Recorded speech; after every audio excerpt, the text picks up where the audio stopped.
Well, hello everybody. Welcome to another Ask the Cheeseman. We'll just check the stream and all that sort of stuff.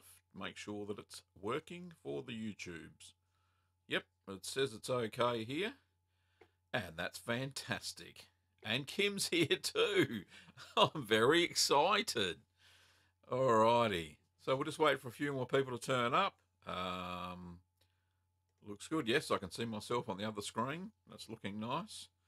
See, this is what I can see. Isn't that nice? All right, back to the main one. Yeah, cool. So we'll start the show, shall we? Well, g'day, curd nerds. G'day, curd nerds. Well, g'day, curd nerds. Well, g'day, curd nerds. Well, g'day, curd nerds. Well, g'day, curd nerds.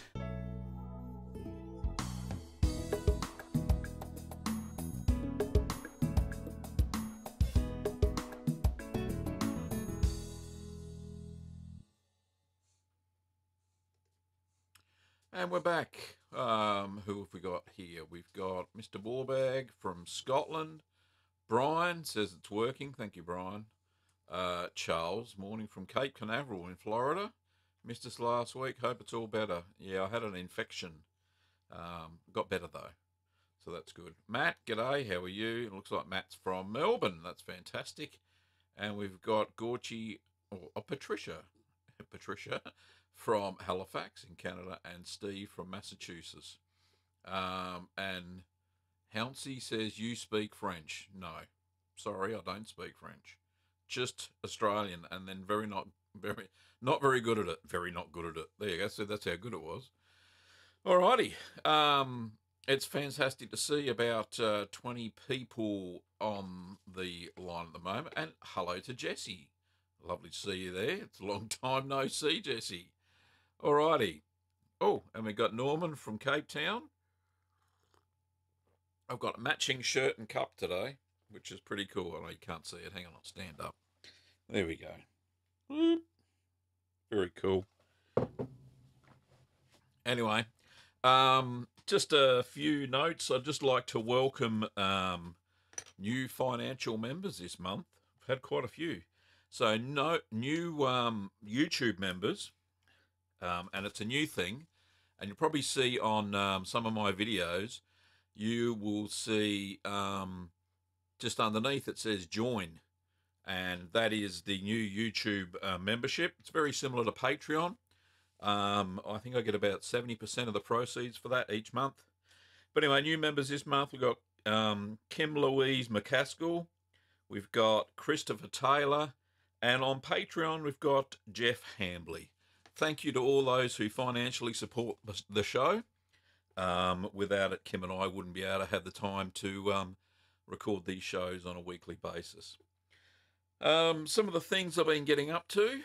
Just today, I recorded 4 videos. Crazy. So, what I recorded today was triple pepper jack taste test. That will go live on Friday morning my time, Thursday in North America, and probably Thursday in Europe. And I recorded a Parmesan taste test. So the Parmesan that had been sitting in my cheese cave for a whole year, that tasted amazing. I'm not going to give away the pepper jack, so you'll just have to watch the taste test video. Also tasted the brick cheese, which was quite amazing as well. And I recorded a how to make video, this time on a recipe that I found in a book by Mary Carlin. And it's called Blue Gouda, or Gouda. Blue Gouda, that's a better way to say it. So that's pretty cool as well. And that'll be coming out over the next couple of weeks as it matures. I'll make sure that we got most of the footage there on how it all works. And don't forget, during the show, you can also throw some money my way if you like. Of course, no obligation. There's Super Chat, the little $ down there in the chat. You can, toss some bucks, whatever. Anyway, so just a few more people. Let's have a look. Who have we got? We got Craig from Werribee. G'day, Craig. And John from Michigan. We've got Kitty Cats from WA. We've got somebody from Korea, but I can't read the language. Sorry about that. Cody from Texas. Joseph from Budapest. And what was that? Shout out from Rio Grande Valley in Texas from the USA. Fantastic. So, does anybody have any questions before that's the end of the show? We've got one. All right. This is from Matey Gov. Very cool. Thank you so much for sharing your adventure in cheese making. I honestly don't remember how I found your channel because I've never searched YouTube for any cheese related things. Love your vids. Thank you very much. That's 2 thumbs up. Like that. Something like that. And Johan, he's from Cape Town as well. And Kenny, first time watching from Central Kansas in the USA. Fantastic. Aslam's from Pakistan. Aslam has a question. I live in Pakistan. Please tell me, lipase substitute, which ingredients to use? Help us. Of course, Aslam. That's what I'm here for. That's what's called Ask the Cheeseman. So what you need to do is, in all of the recipes that I state cow's milk, and normally they're a 10-litre batch. So what you need to do is take away 2 of those litres, so use 8 litres of cow's milk and substitute it with 2 litres of goat's milk. And goat's milk has a higher percentage of lipase that's naturally occurring in that type of milk. So instead of using lipase, use goat's milk as a substitute. Okay. Was it Jessica? Let's have a look. Can't remember. Patricia says, is calcium chloride needed when milk is pasteurized, homogenized, or both? The quick mozzarella says homogenized in the text, but pasteurized in the audio. Yes. The answer is, for any heat-treated milk, you need to use calcium chloride, because during pasteurization, you lose some of the soluble calcium. You need to add that back so that the casein, the chymosin can work on, which is the rennet, the coagulant. Got him. Nearly. The rennet can work on the casein, which needs calcium to form the lattice or structure to make curds. So, yes, it is about heat treating, nothing to do with homogenization. Homogenization is just when they smash the fat globules in the milk so it stops them from rising to the top, and apparently that's supposed to help humans digest cow's milk better. So calcium chloride when the milk is pasteurized. Okay. Matt, tell us about your cheese cave conditions. Well, up until this morning, it was a very stinky little cheese cave because it had the brick cheese in it. And for those who have made any kind of washed rind cheese using Brevibacterium linens, will know that your cheese cave just starts to pong and stink just before the cheese is ripe. Well, anyway, that was the case for me. Now the cheese cave is very fresh. It smells okay now. So that's lovely. Anyway, cheese cave is basically not a cave at all. It is a bar fridge or a dorm fridge, and it has an external thermostat on it. And I think there's a video somewhere, if Kim can drag up the how to make a cheese cave video. It can be any size fridge really, as long as you can maintain the temperature in it at 13 degrees Celsius. Now I don't worry too much about the humidity in the cheese fridge, because I tend to ripen most of the cheeses in ripening boxes, or they're vacuum packed, and it doesn't really matter about the humidity at all. So ripening boxes to elevate the moisture content, the humidity. Okay, so hopefully that helped, Matt. Charles says, can you use lipase in fresh cheese like Queso Fresco, or does it need time to work to change the flavour?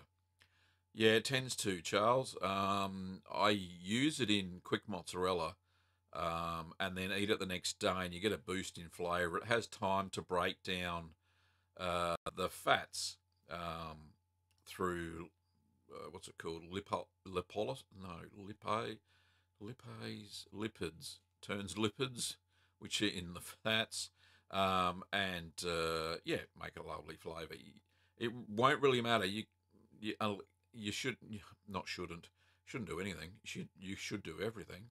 Um, you can add the lipase. I'll start again. You can't add the lipase to fresh cheese because, yeah, it doesn't have time to act on the fats.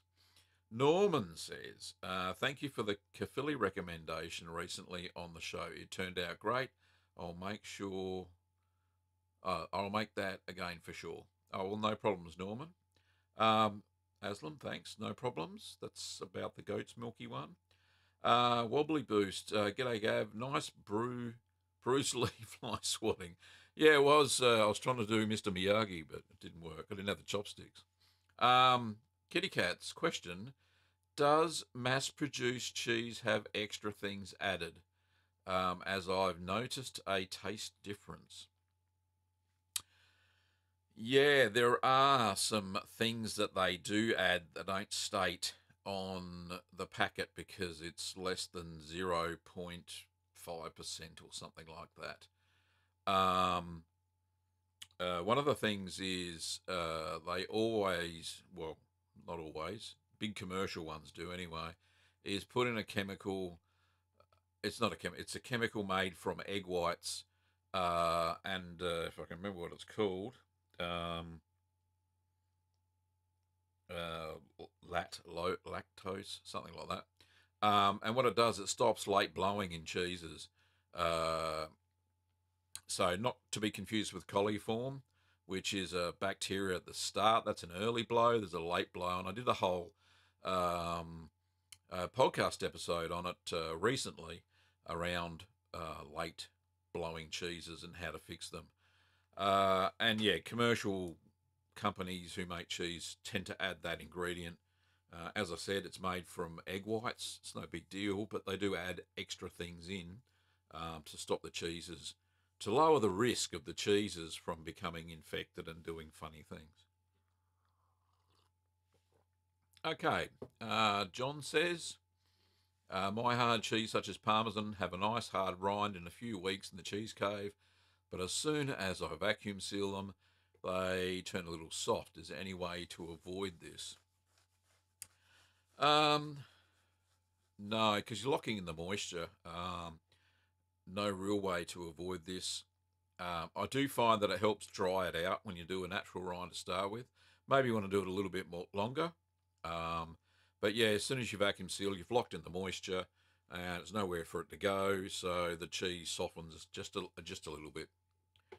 One noob to ask them all. Hello, Gavin. Greeting from Turkey. I need a substitute for a natto. Will saffron do? Any ideas about providing air circulation in a converted fridge cave? Yeah, saffron will do, but use it very sparingly because it does alter the flavour of the cheese. What else can be used? Yeah, they used to use carrot juice back in the old days as well. They also used to use, there was another thing, not saffron, the other one, safflower, can create a red, yellow liquid, but that tends to add a little bit of flavour to the cheese as well. So you can do it. A natto, there's nothing wrong with a natto, it's tasteless. But if you wanted to, then yeah, you could use a little couple of filaments of saffron. But I would add it to, say, a cup of milk first, a cup of warm milk first, and let it diffuse, and then add it into the main batch of milk. Carrie, hi from California. Hello, Carrie. And Johan said, is there any kind of cheese you won't eat? Oh, any that have black mold on it, I don't really like that. That's a bad mold. It's quite toxic. Ken says, have you ever tried 3D printing cheese pressing baskets? Can't say I have, but that would be something to give it a go. I dare say that there's a website for all 3D printing plans. I wonder if anybody's put them up there. I might have to go and check them out. Norman says, is vacuum sealing a substitute for the ripening box? Can you vacuum seal too early? In some cheeses, vacuum sealing is the only thing you can do. So for mouldy cheeses like, Camemberts and Bries and any bloomy rind sort of one, or blue cheeses, you really can't vacuum seal them at all because you want oxygen. You need oxygen for the mold to grow. But you can vacuum seal too early if you haven't got a decent rind developed, and it doesn't really matter if it's got grey and brown mold or spots, as most people seem to think. That's actually natural. It happens naturally in cheese when it ages. Cheese doesn't stay yellow the whole time when it ages, when you have it in a ripening box or in a normal maturation area. Can you vacuum seal too early? Yeah, if the cheese is still very soft, then yeah, you can vacuum seal too early. And if you do have a soft cheese like, say, Edam or Gouda or Havarti, it's best to wax them. It is because then you don't have that pressure from the vacuum seal trying to squish it flat or to draw extra moisture out of it. Nick, hello to all you beautiful people. Yes, we all are. Thank you very much. Carrie says, have you ever made petite Basque cheese? We kindly refer to as butt cheese due to the smell. No, I haven't. I haven't made that cheese. Interesting, but I'll have to have a look. That made me laugh. Nice. Petite Basque. All right, cool. Kim, not sure what the link you wanted. How to do the key cheese cave. Can you remember the name of it, Gavin? Yes, my darling wife. It was called something about my cheese fridge. Search for the word cheese fridge. It should come up. Okay. Looks like Isaac's been naughty. Narala says, hi, Gavin. I used Adobe Mass as rennet, but it did not work. Is it stalling? How can we understand it before making a mass cheese? I'm not understanding what you're saying. I used Abomassus as rennet. What the heck is Abomassus? Let's do a Google search for that. Oh, the stomach of the fourth stomach. Wouldn't you say that? But it did not work. Right. Yeah, it has to be salted and it has to be dried for quite a while. I have never used one. Can't say I have. Probably really wouldn't use one. So, no, I can't really help you. But what I have seen though is that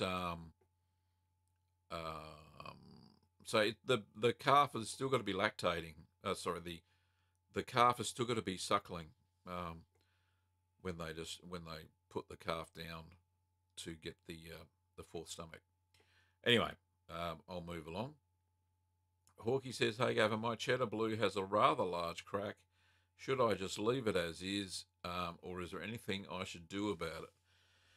If it's got a rather large crack, you don't want any bad bacteria to get in there.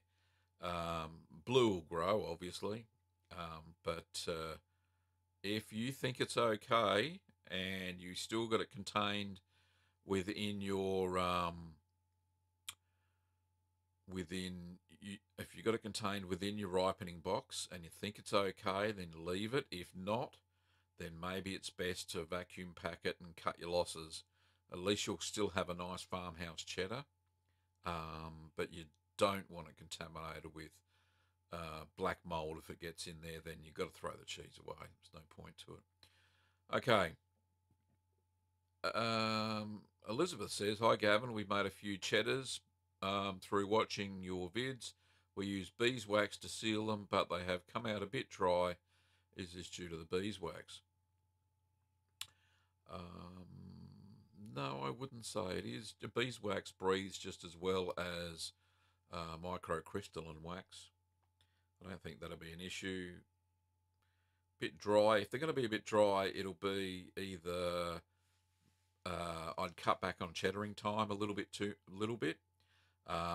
Maybe cut back on the stirring time as well.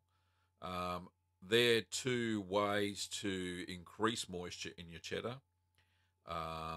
Or maybe you cut the curds too small, and therefore the curds didn't retain enough whey to keep moisture in it. Okay, so hopefully that helps. I don't think it's the beeswax. Patricia says, "Can you troubleshoot? Tried quick mozzarella, used 3 litres of full cream cow and 1 litre goat, added no lipase, but did add calcium chloride, followed the video method, but instead of curd, I got glue. Tastes wonderful, but it's not mozzarella."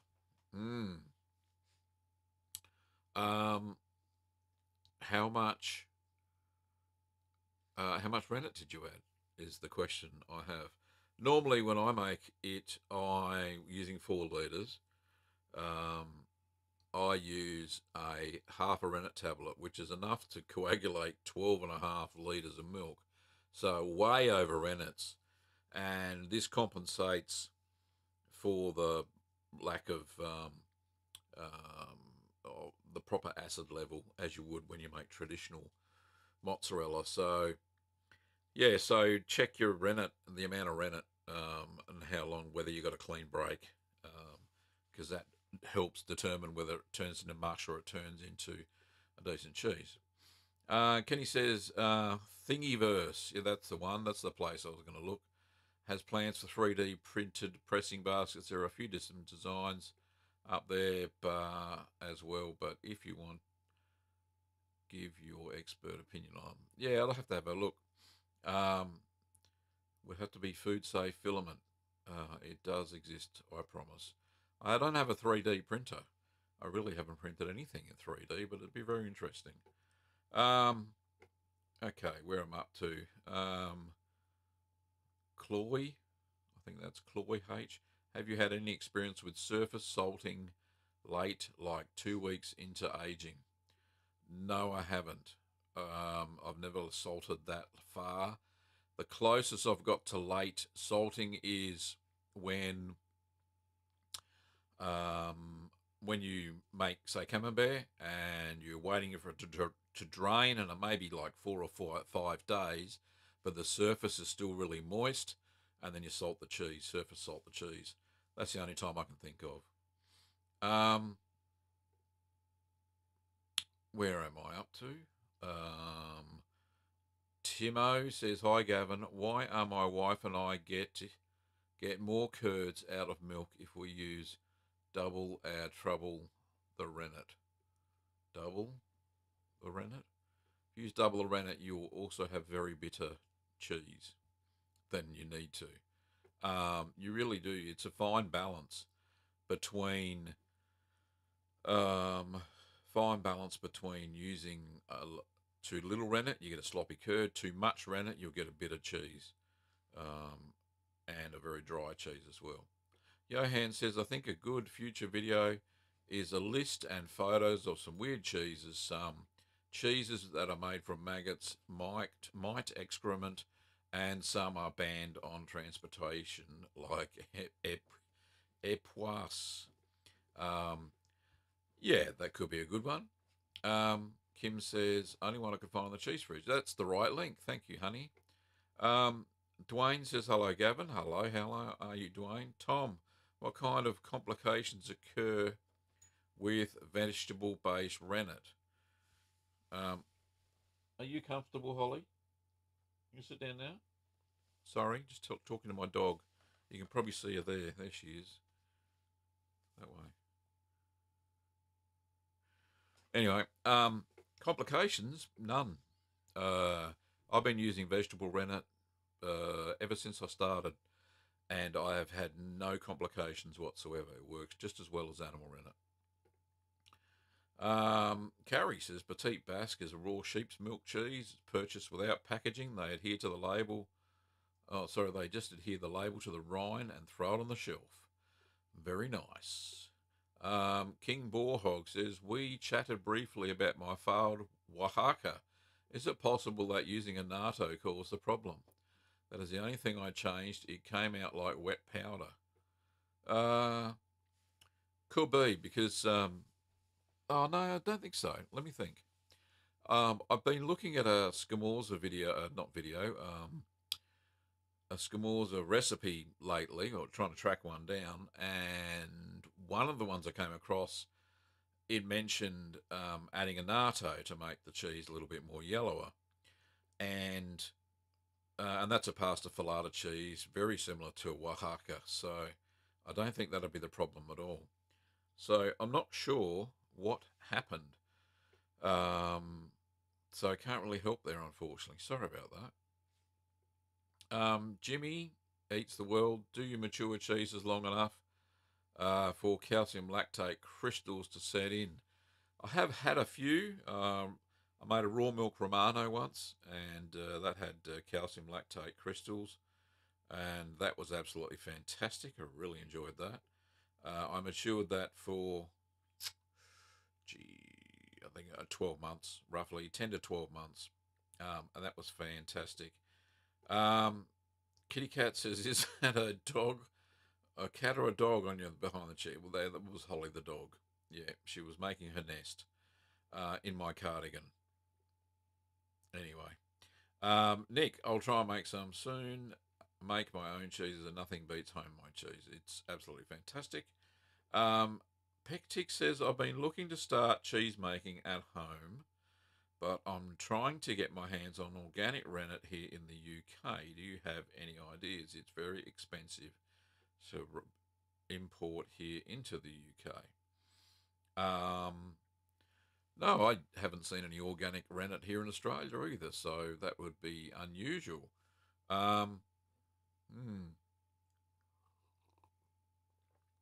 So no, I don't know any ways to get it or make it.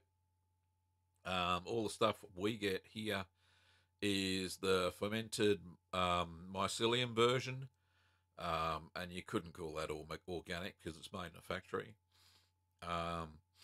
Only organic rennet I would think of would be animal rennet that has been fed an organic diet, I suppose. Matt says, I can't find farmers' own unhomogenized milk at Woolies anymore. Any suggestions where to get a reasonable priced milk? Well, it depends on where you come from in Australia, but here in Victoria, I could not suggest anything worse. I think the best cheese. I'll start again. The best milk that we can find is kindly given to us by the dairy, and this is called Inglenook Dairy, and they produce a very good unhomogenized. So this is in the Ballarat, Melbourne area, so they deliver to us. So that's really cool. But there are local dairy producers all around Australia. You just got to find them, and it's once you can find them. Usually, you can find them at the IGA supermarkets. You'll find their brand of milk, and usually you can track down a phone number at least to find out where you can where they distribute to. So there are quite a few dairies now making unhomogenized or cream-lined milk. So hopefully that helps you track down some. I know that it's a bit disappointing that Woolies don't supply it anymore. But yeah, that's crazy. For quick mozzarella fail, I followed the video. It's called for half rennet tablets. So that's what I used. Clean break didn't happen because curd mass was stringy and sticky, stuck to the curd knife. It's got to be something to do with the milk. If that's the case, I've never heard of that before at all. So yeah, that's a weird one. Norella says, thanks for applying, Gavin. You are my online mentor. Oh, I'm blushing now. Thank you very much. Put Holly on camera. Hang on. Holly, you want to come on camera? Come here. Come here.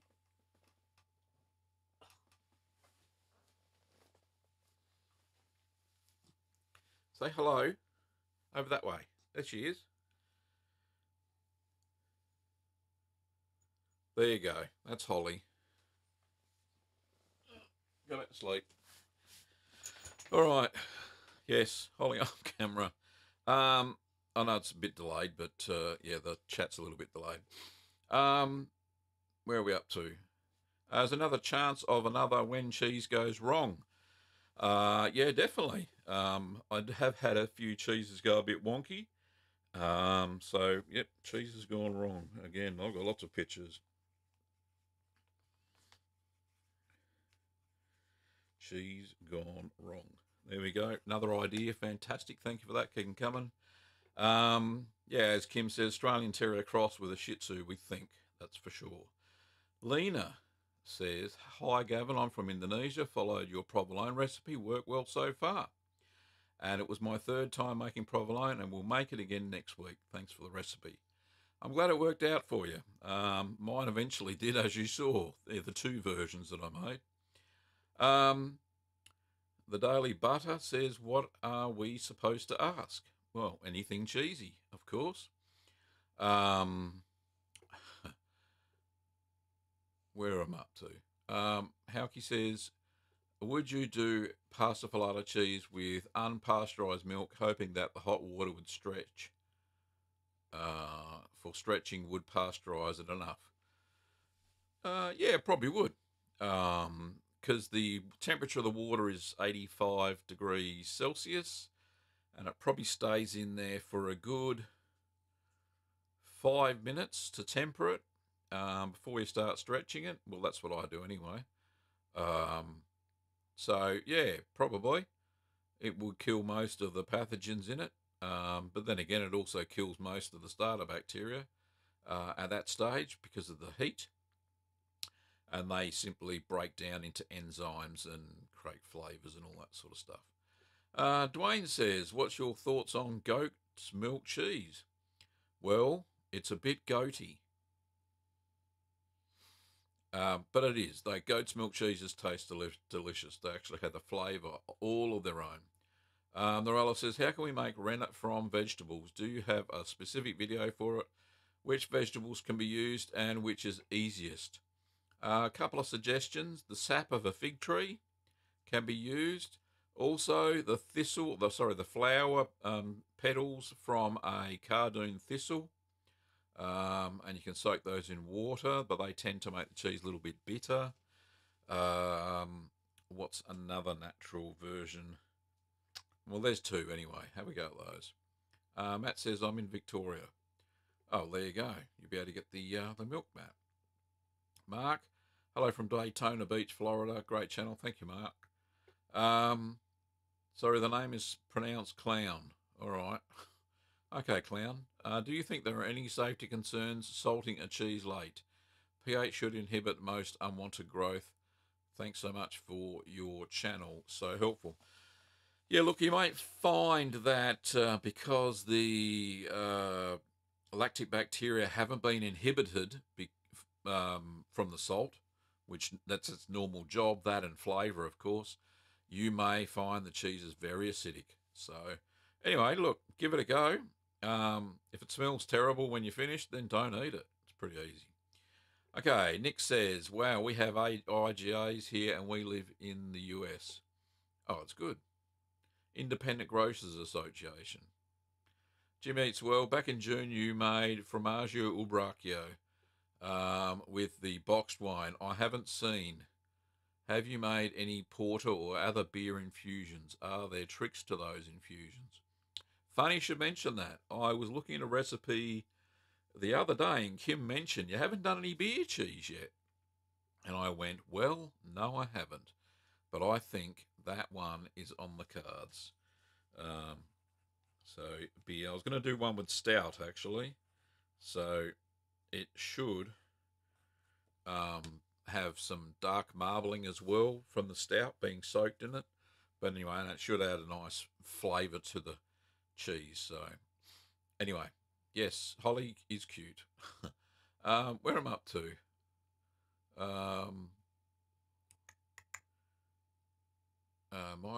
Yeah.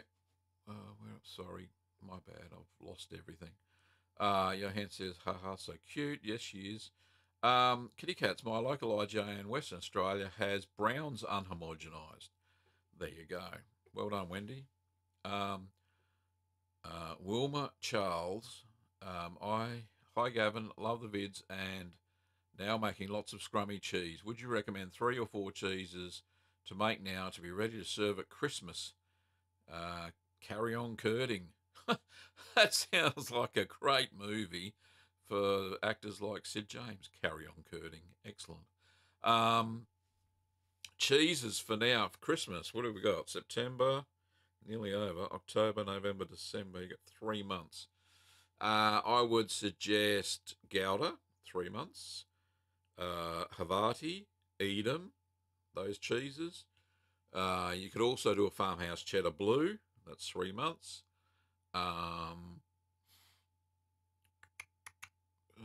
There's a few off the top of my head. Caerphilly a little bit closer because that's only 3 weeks. Anyway, there's some semi-hard and to hard cheeses that would work for you before Christmas. There we go. Zoo Alt Fua says, greetings from Austria. Hello to you. Tom says, Holly looks like a canned terrier. Okay. Thomas, what's your favourite soft cheese? Well, actually, one of my favourite soft cheeses is, there's two. Two I'll mention. Queso Fresco, the way I make it anyway. It's a lovely soft cheese that you can eat within 6 hours of making it, so very delightful. And Kim can put the video up, please, love, for the Queso Fresco. And another one that just blew my socks off was Chev, or Chev, however you want to say it. And that's just a soft goat's cheese, made very similar to what cream cheese is for cow's milk. And it's made with goat's milk, so absolutely fantastic soft cheese. And all right, there's a third, and that would be my Bloomy Goat Blue, which took 10 days to make before it was ripe. Absolute was an ash rind with geotrichum and Penicillium candidum, so it had a bloom all over it. Paste was absolutely delightful, and it was a goat's cheese as well. Okay, Norman says, you had a book recommendation a few weeks back. Can you mention that again, please? Yeah, sure. I'll see if I can find it.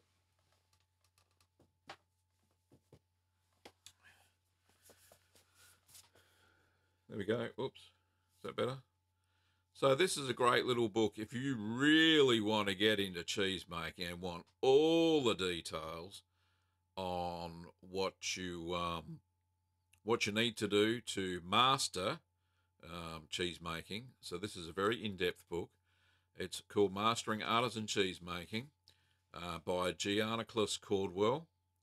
And we actually do have some in store, so Kim can find the link for that somewhere and pop that up. That would be absolutely fantastic, and people can go and check that out. Also, I will put an Amazon link into the description below for later on for the replay. So I hope that helps. Can 0% milk and cream be combined to create unhomogenized milk? Guy again. Yeah.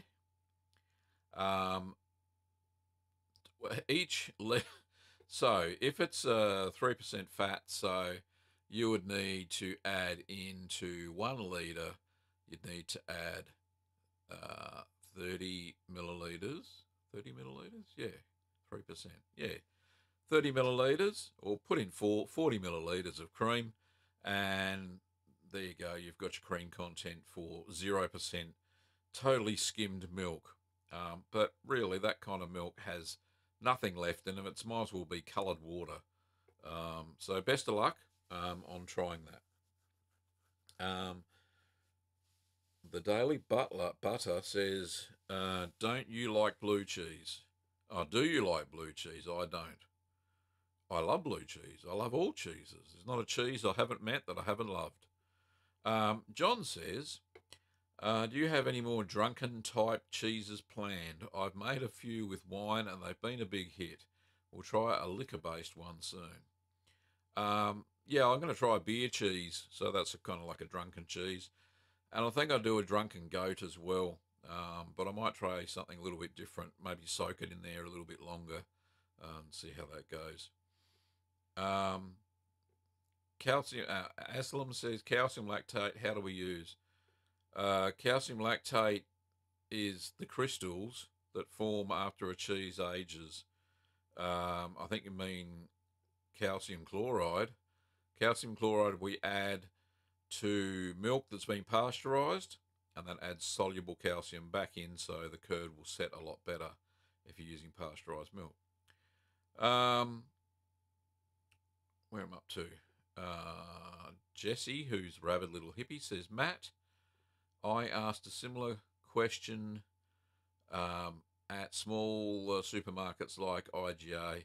Ask the local dairies in your area. Get to know your dairy staff. Even buy from Woolies. You will have local knowledge. Even if you buy from Woolies, you have local knowledge.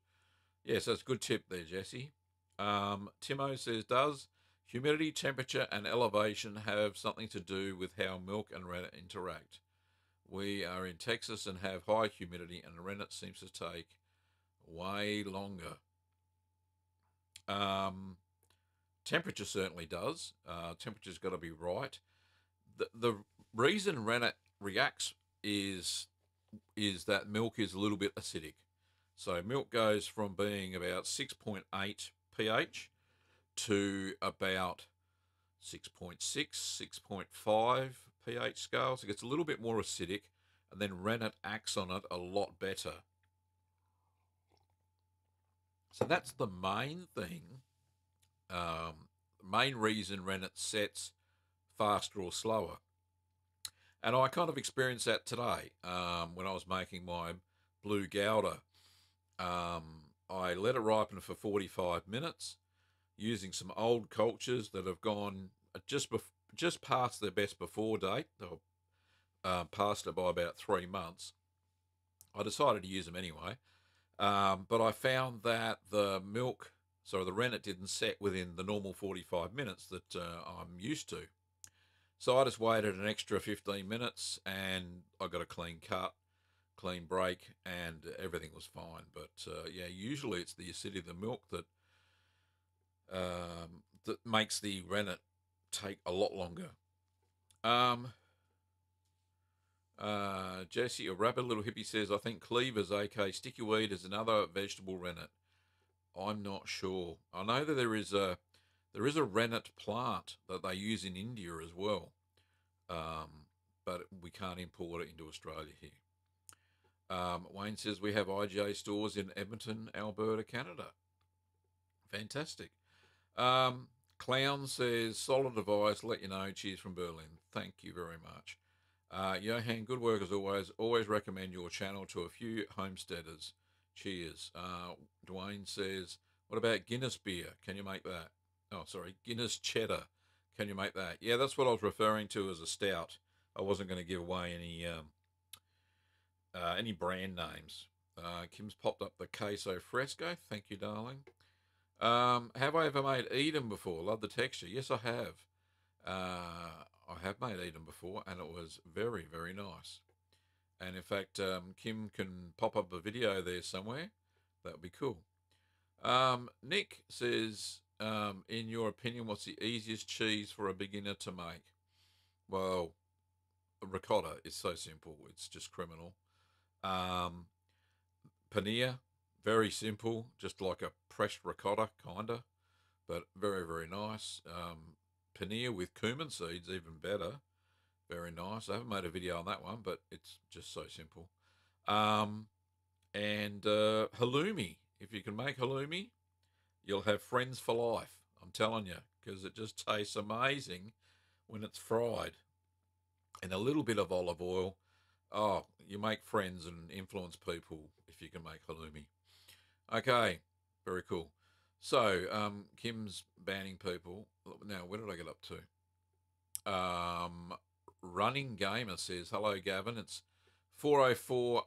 It's 4:40 a.m. Well, thank you very much for getting up that early. So, question: my cheddar has been aging for 3 months. How much longer can I age it? It's up to you. So you can try it at 3 months. I recommend, if it's a proper cheddar and not a farmhouse cheddar like stir curd cheddar, if it's a proper cheddar that's had cheddaring, whereas you turn the slabs over the period of an hour or so, then you can age it up to a year, no problems at all. The last one I made, I aged it for a year, put a video up. It actually tastes amazing. So look, try it at 3 months, try it at 6 months, and do that. Gonzo Sailor says, Gav, would you ever consider doing another fermentation on video? I love watching pickling and brewing as well. Imagine doing a cheese and mead pairing. Yeah, that'd be pretty nice. I actually did, when the channel first started back in 2009, I actually put a couple of homebrew videos up. Nobody watched them. Maybe things have changed.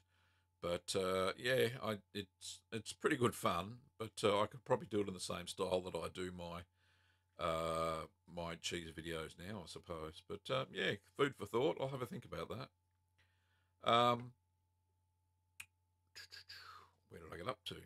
Jimmy eats well. Do you prefer buffalo mozzarella or cow mozzarella? Have you ever made buffalo mozzarella? No, I haven't made buffalo mozzarella, but I have tasted it, and it has a higher fat content, and it's a lot moister and creamier than what cow's mozzarella is. But cow's mozzarella is just a little bit less fatty, but it does taste nice. Don't get me wrong. I enjoy making it. Traditional mozzarella, variation with cow's milk, seems to turn out right, and is a big hit with the family. So yeah. Where did I get up to? Nathan, is it possible to make a good mozzarella with lemon instead of citric acid? Can't say I've tried. I've stuck to using citric acid because it's a known quantity of acidity. Yeah. Lena says, have you ever made a washed rind cheese? Definitely. I even ate one today. How good's that? I had brick cheese for a taste test. Very, very nice. So I have a brick cheese video, got Tilsit, I've got Port Salut, what else? Munster, there's a few there. Brian says, how was your VidCon experience? Well, let me think. It was good because I learned a few things. I learnt that I didn't know some stuff. So I had to go and do some research. I have no idea how... what's it called? Premiere Pro, Adobe Premiere Pro. I think that's what it's called. Which is video editing software. I don't use that. I use Cyberlink Power Director, which works well. But they had no chats on that, so I don't know. So I knew I didn't know how to use that. There was some other stuff they were talking about, how to make your YouTube channel into a business, which, we've already done that. Kim and I run this as part of our Little Green Workshops, small business. But they did talk specifically about stuff about artists and tax and that sort of stuff, legal stuff. So that was very interesting. So that's the kind of stuff I learnt there. I find it difficult to mix with a lot of younger people, and really the ages of the YouTubers there were, I would say, basically from 15 to about 25. So a little bit out of my age bracket. In fact, I think I was the oldest one there. So, but anyway, I enjoyed myself. I took my daughter Megan along. She's 26, and she was thinking about starting her own YouTube channel about family stuff. So I hope she does start it up soon. So, but yeah, it was great fun. Anyway, thanks, Brian, for asking. Tony says, have you ever made Norwegian brown cheese? Indeed, I have. It's called Myost, and I have made it. And there is a video somewhere. Okay. The red pill says, I hope you are having a good night's sleep. I wish I could go back to sleep, but I just woke up for work. Sorry about that. Hawkey says, when will you start smoking cheese? I guess you could even do it in your stone oven, at least cold smoking. Yeah, just put the little door on that I've made, wooden door, and put a little smoker box in there. That'll work fine. It's a nice idea. Never thought of doing that. You're an ideas man, Hawkey, I'll tell you. Smoking in the clay oven. Beaut. Okay. Don, good morning from Pennsylvania. Just been teaching cheese making as a mini course over the last few years here at the local uni. The classes go over very well. I've been using you as a resource. Oh, thanks, Don. Appreciate it, mate. Dwayne, Lieben is also easy to make. Yep. Lieben? Or do you mean Labna? The yogurt cheese. That's really easy to make. Yeah. Don says, hope it boosts your viewership. Yeah, no, thank you very much, mate. Daniel, what cheese is made backwards? Eat 'em. It's a bit cheesy. Yes, it is. What have we got? Mad Welshie says, Gavin, have you ever smoked cheddar before? I was thinking making myself, but wouldn't know where to start. But the taste of smoked cheddar is outstanding. Yeah, look, there's two schools of thought when cold smoking your cheese, and it should only ever be cold smoked. So if it's hot smoked, it'll melt and weep out fats and stuff like that. It's terrible. Oils. Yeah, it should only ever cold smoke cheese, and I have seen some recipes where you smoke it after it's been salted, but the vast majority of cold smoking recipes for cheese have been after it's matured. And you get the smoke flavour in. Yeah, smoked cheddar is quite good indeed. Timo says our whole milk here has 10% and our reduced has 6%. Would you say it was better to use a high fat milk for cheese making? Yeah, definitely. If that's the percentage of fat, then that's a bit of a bonus. Don't know if it equates to milk fat. That could be just total fats. But yeah, use the whole milk. Definitely a lot better. Running Gamer, do you have a video on how to make Munster? I do indeed, and if Kim can pop the link up for Munster, that would be absolutely fantastic. It could be Little Munsters or something like that. Timo says, have you ever used a sous vide and a water bath for cheese making? It's very easy to control the temperature. Yes, I've been watching some videos and seen some photos of people on YouTube, not YouTube, on Facebook in the cheese forums. And a lot of people are using them now. So, yeah, it is easy to control. I'm so used to my method now. It costs me nothing. Just a pot on top of a pot, and the steam from the bottom pot heats up the other one, and rarely do I get runaway temperatures because I just know how to control it now. But yeah, it is pretty easy to set the temperature of the sous vide or a Nova, whatever the brand is, and you set it for the target temperature, and there's a bit of a lag from the milk and the water jacket heating up, so it does work. Okay. What I get up to? Dwayne says, yogurt cheese is what I meant. Yeah, Labna. So easy to make and so good. I like mine with garlic, herbs, lemon zest, and lemon juice in it, sea salt, pepper.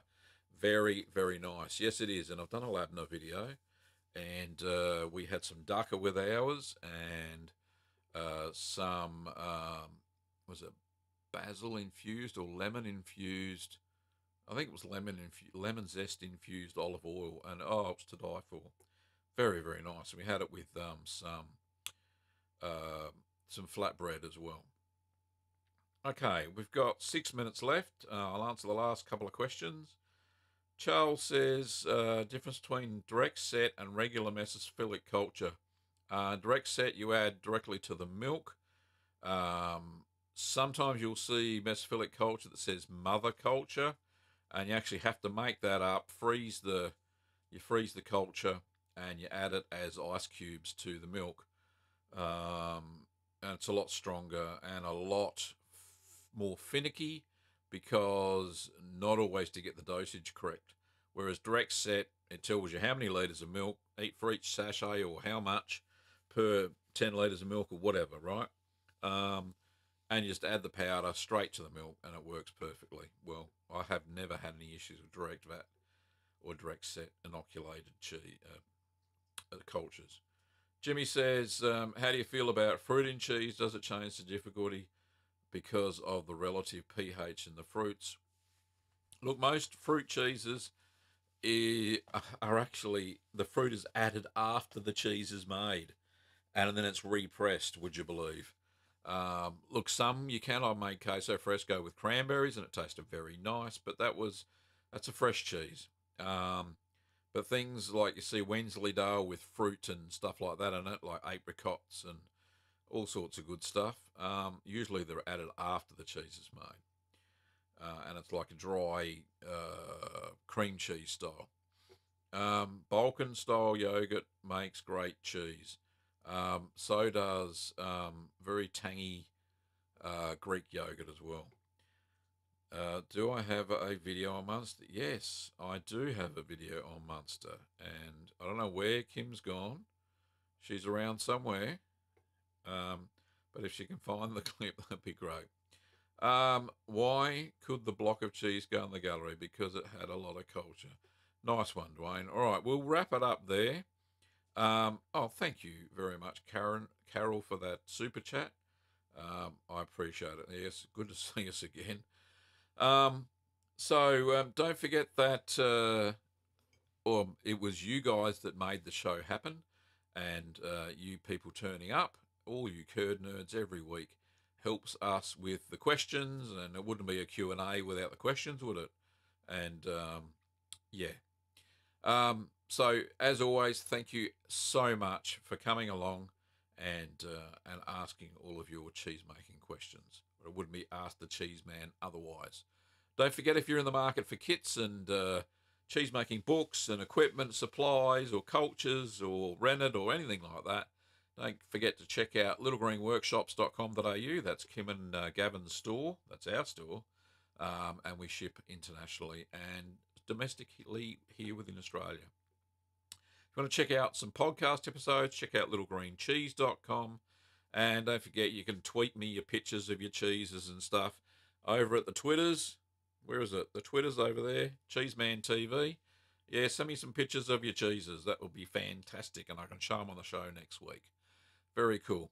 Also, don't forget, I've got merch somewhere. It's at, and I think Kim's gone MIA. We don't know where she is. She should be putting links up by now. But, yeah, merch store. It's at, cafepress.com/cheesemantv. That's the one. All the links are down below in the description. Anyway, thank you so much for coming along and watching Ask the Cheeseman episode 73. Bye. Well, g'day, curd nerds. G'day, curd nerds. Well, g'day, curd nerds. Well, g'day, curd nerds. Well, g'day, curd nerds. Well, g'day, curd nerds.